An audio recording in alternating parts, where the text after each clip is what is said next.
हरे कृष्णा। आज के इस वीडियो में आप सभी का स्वागत है। वैसे तो अक्सर हम ऐसे प्राचीन स्थलों पर जाते हैं, ऐसे मंदिरों में जाते हैं जिनका इतिहास लुप्त हो चुका है या अधिकतर लोग उनका इतिहास नहीं जानते हैं। लेकिन आज इस वीडियो में हम अपने इतिहास को जानने का प्रयास करेंगे।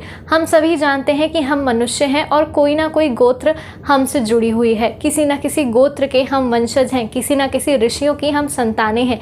लेकिन इसके बारे में अधिकतर लोग नहीं जानते हैं। इस वीडियो में हम इसी रहस्य को जानने का प्रयास करेंगे। हम जानने का प्रयास करेंगे कि सप्तऋषि आखिर कौन है और इनका कर्म क्या है, ये कैसे कार्य करते हैं और आखिर हम इनकी संतानें कैसे हुए, हमारा गोत्र इनसे कैसे आया। तो अगर आप सप्तऋषियों का इतिहास जानना चाहते हैं तो इस वीडियो को पूरा देखिएगा और पसंद आए तो लाइक करिएगा, शेयर करिएगा और ढेर सारे कमेंट्स करिएगा। सनातन धर्म में सप्तऋषियों को विशेष स्थान दिया गया है। सनातन धर्म अनुसार सप्तऋषियों का कार्य होता है कि वे संसार में अर्थात सृष्टि में एक संतुलन बनाए रखें। सप्तऋषियों की तपस्या से ये पूरा संसार सुख और शांति अनुभव कर पाता है। उन्हीं की तपस्या का ये फल होता है। सप्तऋषियों का एकमात्र लक्ष्य होता है कि वे धर्म की और मर्यादा की रक्षा करें। सप्तऋषियों का वर्णन कई पुराणों में मिलता है, जैसे पद्म पुराण, विष्णु पुराण, मत्स्य पुराण और अनेक पुराणों में इनका वर्णन मिलता है। कई शास्त्रों में, ग्रंथों में इनके बारे में बातें वर्णित मिलती हैं। सप्तऋषि अलग अलग काल में अलग अलग हुए, अलग अलग मनवंतरों के हिसाब से सप्तऋषि हुए थे। सप्तऋषियों का जन्म हुआ था ब्रह्मा जी के मस्तिष्क से और शिव जी ने इन सभी को गुरु बनकर ज्ञान दिया था। एक कथा अनुसार ज्ञात होता है कि जब भगवान श्री हरि नारायण ने मत्स्य अवतार लिया था, तब जब भयंकर प्रलय की स्थिति मौजूद थी, सब कुछ नष्ट होने वाला था, तब राजा मनु के साथ में सप्तऋषि एक विशालकाय नाव में स्थित हुए थे, सवार हुए थे और उसके बाद में भगवान श्री हरि नारायण ने इन सभी की रक्षा करके इन्हें एक सुरक्षित स्थान पर पहुंचाया था और नए युग का आरंभ किया था। एक चतुर्युग होता है, एक महायुग, और ऐसे जब 71 महायुग बनते हैं तब वो जो समय निकलता है, जो अवधि निकलती है, वो ही आयु होती है एक मनु की। अभी जो समय चल रहा है वो 7वें मनवंतर का है और इस समय के जो अधिपति देवता हैं वे सूर्यपुत्र वैवस्वत मनु हैं। और इनके समय में जो अभी ऋषिगण मौजूद हैं, जो सप्तऋषि मौजूद हैं, उनके नाम कुछ इस प्रकार हैं: कश्यप, फिर अत्रि, भारद्वाज, विश्वामित्र, गौतम, जमदग्नि और अंत में आते हैं ऋषि वशिष्ठ।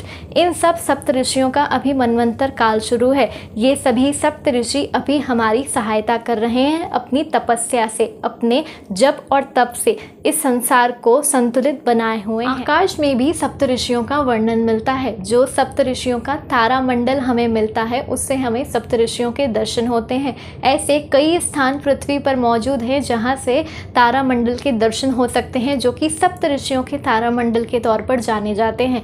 सप्तऋषियों का बहुत बड़ा वर्णन मिलता है, लेकिन अलग अलग पुराणों में, अलग अलग ग्रंथों में, अलग अलग मनवंतरों के अनुसार अलग अलग सप्तऋषियों का नाम मिलता है। हम इस वीडियो में इन सप्तऋषियों के ही बारे में जानेंगे जिनका मनवंतर अभी शुरू है।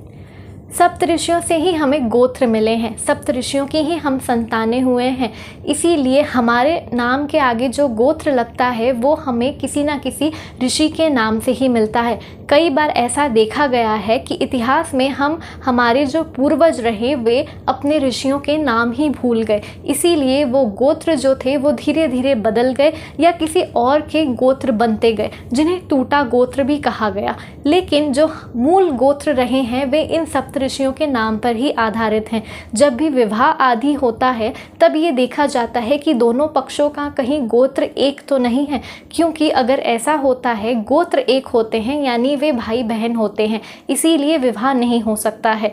तो जो भी गोत्र होते हैं वे आपके ऋषियों से मिलते हैं। इन सप्तऋषियों से ही आप जाने जाते हैं, इन्हीं की आप संतानें होते हैं और ये आपके पूर्वज होते हैं। इसीलिए सप्तऋषियों का गोत्र में बड़ा योगदान है कि हम किसकी संतान हैं, ये अगर हमें जानना है तो हमें अपना गोत्र बहुत अच्छे से ज्ञात होना चाहिए, तभी हम जान सकते हैं कि हम किनकी संतान हैं और कौन हमारे ऋषि हैं।